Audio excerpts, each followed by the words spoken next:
Firefighting in Canada this week is brought to you by VFIS of Canada, a division of CVIS Incorporated, Canada's largest insurer of firefighters. In this week's episode, we're bringing you a roundup of the wildfire scene across the country.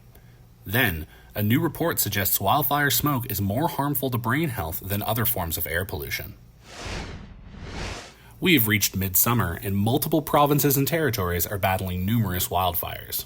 Western Canada has faced the most wildfires in the country this year, totaling 1,060 fires in BC and 996 in Alberta. In Saskatchewan, there's been 394 wildfires as of July 30th, while Manitoba has experienced 167. BC Wildfire has over 1,500 personnel on the ground fighting wildfires around Kootenay Lake, Slocan Lake, and Arrow Lake, stemming from lightning strikes earlier this month.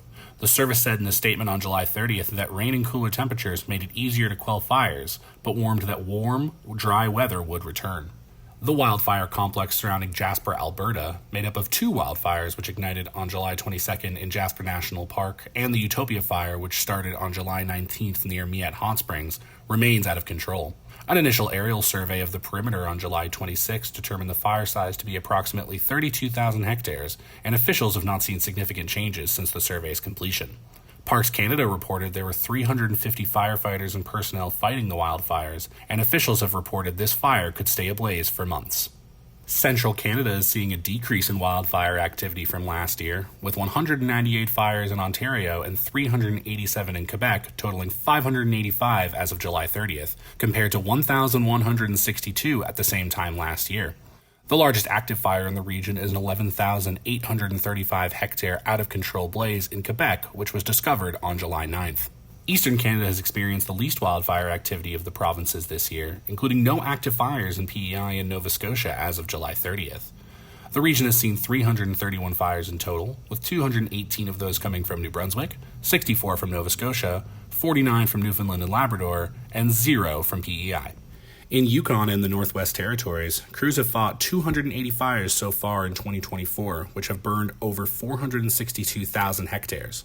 The Northwest Territories are currently contending with the Satu Fire, which is made up of 5 active wildfires and has burned over 64,000 hectares as of July 31st. Wildfire smoke may be particularly hazardous to brain health and increase the risk of being diagnosed with dementia more than other forms of air pollution. The data comes from a decade-long study that analyzed the effect of fine particulate matter on over 1.2 million people in Southern California.